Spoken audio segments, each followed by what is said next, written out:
Hi, everyone. My name is Erica Mitchell. Never in my wildest dreams did I think my business degree from NYU would lead me to hiding my success from my own family. 3 years ago, I met John Mitchell at a cozy coffee shop. He was charming, kind, and everything I thought I wanted. Our love story felt like a dream until I met his mother, Victoria. "You could save so much money living here," Victoria had said after our wedding, gesturing grandly around her sprawling mansion. "Why waste money on rent? Families should stick together." John squeezed my hand, his eyes pleading. "Mom's right, honey. We could save for our own place so much faster." The warning signs should have been obvious, but I ignored them. Within weeks, Victoria had taken over our finances. "Let me handle the bills, dear," she cooed with that syrupy smile of hers. "You're both so busy. Just hand over your paychecks, and I'll make sure everything's taken care of." John nodded eagerly. "See, Mom's amazing with money. We're still lucky." But our savings never seemed to grow. Every time I asked about our account balance, Victoria would wave me off. "Oh, you know how expenses are," she'd say breezily, then shift the conversation. "By the way, where were you yesterday afternoon?" It didn't take long to realize she was tracking me. She'd call out of the blue, show up unannounced at places I'd mentioned, and even check my car's mileage. Around that time, my best friend Diana offered me a position at her marketing firm. "Girl, you're wasting your talent," she said over coffee. "I need someone with your skills." I took the job, but I didn't tell Victoria. Instead, I told her I'd joined a book club. For 3 months, I kept the job a secret, quietly building my own savings. John, too preoccupied with earning his mother's approval, didn't notice a thing. "You've always been such a disappointment," I overheard Victoria scold him once. "Thank God you at least married someone with a decent head on her shoulders." Occasionally, John's father, Peter, would visit. He'd hand over checks to fund Victoria's extravagant tastes. "Nothing but the best for my Vicky," he'd say with a grin, blissfully unaware of her manipulations. Then came the LinkedIn post. Diana's company landed a major client, and she tagged me in a celebratory photo. "Congratulations to our brilliant marketing strategist, Erica Mitchell." I was in the kitchen when Victoria stormed in, her face a mask of fury, her tablet clutched in one hand and a leather belt in the other. "You sneaking, lying little snake," she screeched. The first strike landed across my back. "How dare you go behind my back?" Another strike. "After everything I've done for you." I collapsed to the floor, shielding my face as the belt came down again and again.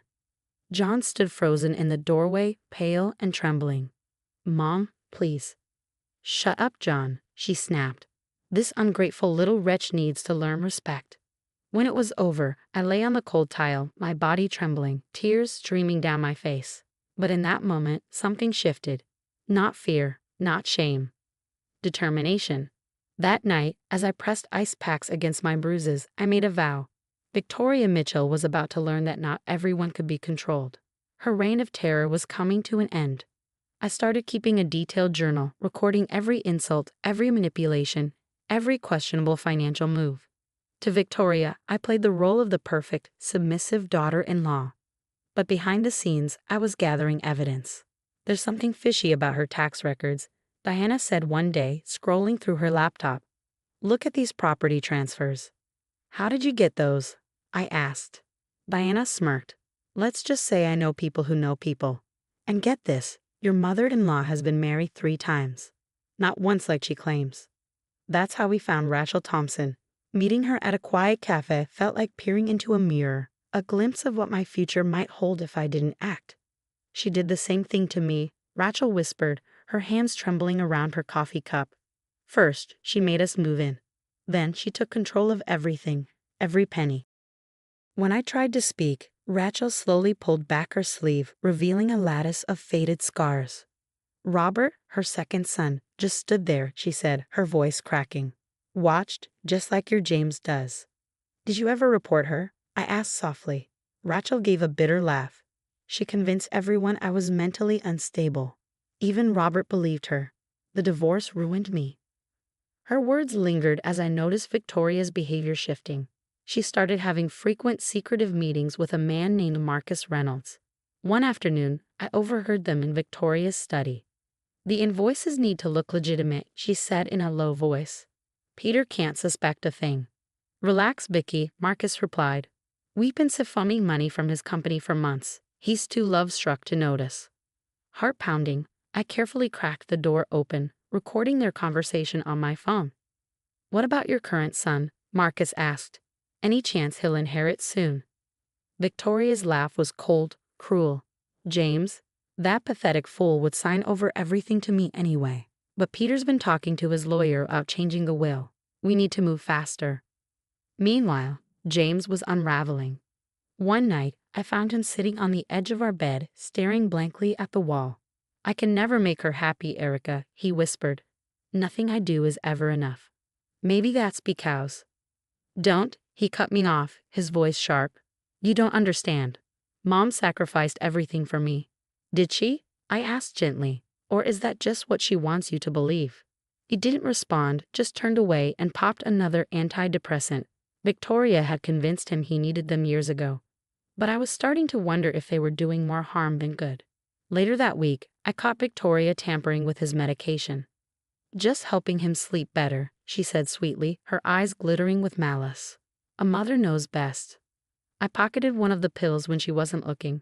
Whatever game she was playing, it was darker than I'd imagined, and James was too ensnared in her web to see it. That night, I called Diana. I need a good private investigator, someone who can't be bought. Already on it, she said, but Erica, be careful. People like Victoria are dangerous when cornered. I know, I said, staring at my reflection in the bathroom mirror, but I'm more dangerous when I've been pushed too far. Gone was the frightened daughter-in-law. In her place stood someone stronger, someone who wouldn't let Victoria destroy another life.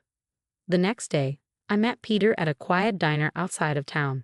His face turned ashen as I laid out the evidence. These invoices are fake, I said, sliding the documents across the table. Victoria and Marcus have been stealing from your company for years. No, he whispered, his hands trembling as he examined the papers. She wouldn't? She did, I said firmly, and the private investigator found offshore accounts. They're planning to transfer everything within the week. Peter's voice broke. I trusted her. God, I trusted her with everything. Leanna's investigator, Mike, had uncovered more than I expected. They've done this before, he explained, spreading photos across Deanna's kitchen table. 3 other companies, same pattern. Marcus Reynolds is just her latest partner. I anonymously sent the evidence to the Wall Street Journal. Within days, the story broke. Prominent businessman's wife implicated in multi-million-dollar fraud scheme. Victoria's carefully crafted facade began to crumble.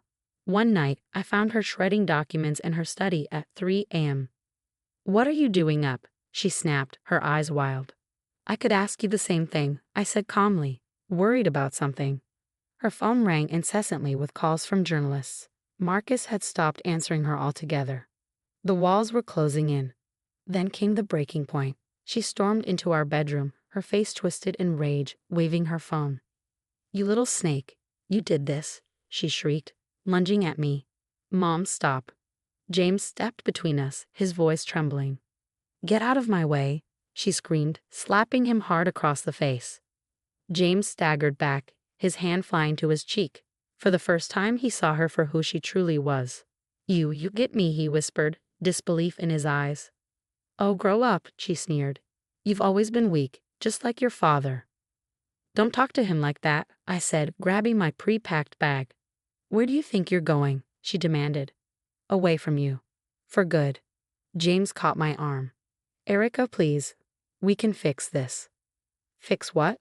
I shot back. The abuse? The manipulation? The fact that she's been drugging you. His face went pale. What? Those aren't antidepressants, James. Get them tested. I left him standing there, his world crashing down. Outside, Diana waited in her car. Victoria chased me down the driveway, screaming. You can't leave. I own you. I turned to her, calm and resolute. You never owned me. You just made the mistake of thinking you did. Over the next few days, James called repeatedly. She's changing, Erica, he pleaded. She's getting help. Please come home. That's not my home anymore, I said quietly. And she's not changing. She's just desperate. I watched from a safe distance as Victoria's empire crumbled. Her business partners abandoned her. The country club revoked her membership, and the carefully constructed facade she clung to for decades shattered. One day, she showed up at Diana's house, a tearful mess. "I was just trying to protect my family," she sobbed. "By stealing?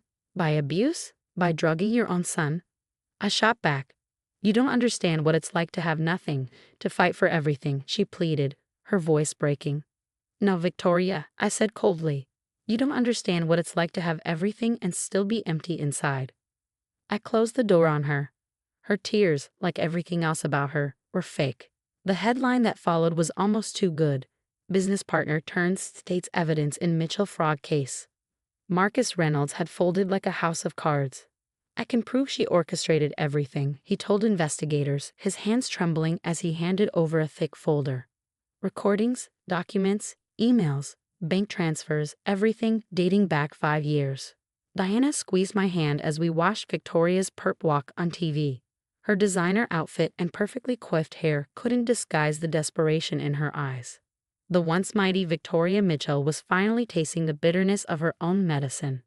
"Not so mighty anymore," Diana smirked, pouring us both a celebratory glass of wine. Then James called. His voice was clear for the first time in years, free of the fog Victoria's drugs had trapped him in. "The pills, Erica, you were right.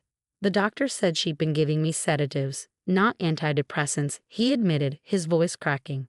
"I can't believe she'd do that. To her own son." "Believe it," I said quietly. "It's who she's always been. You just couldn't see it." I filed for divorce from her control. "I'm selling the mansion.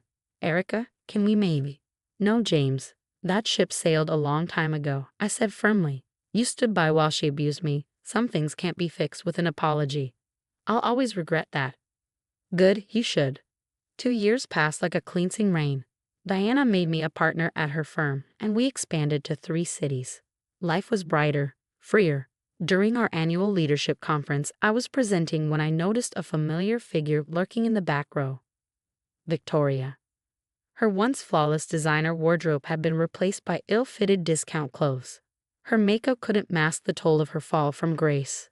The predator had become prey to her own schemes. After my speech, she approached the stage, wringing her hands. "Erica, you've done so well," she began, her voice meek. "I always knew you had potential. Maybe we could start fresh." I held up my hand, stopping her mid-sentence. "Stop right there. You're not here to congratulate me. You're here because you've lost everything, your money, your status, your control over James. And now you think you can manipulate me one last time." "I've changed," she insisted. "I've been seeing therapists." "The only help you got," I cut in, "was a reduced sentence for cooperating. You're not sorry for what you did, Victoria. You're just sorry you got caught." James, meanwhile, was rebuilding his life in a small apartment, working an entry-level job. Victoria had controlled his education, his career, everything. Now he was starting from scratch, like all her other victims. As for me, I didn't look back. Some people mistake forgiveness for weakness. They think saying sorry can erase years of pain and manipulation. But I learned something invaluable through all of this. True strength isn't in forgiving toxic people. It's in walking away and never looking back. Diana grinned as I approached her for the board meeting. "Ready?" she asked. "More than ready," I said, smiling. We stepped into the room, the door clicking shut behind us. Victoria stayed exactly where she belonged, in the past, along with all the other nightmares I'd overcome.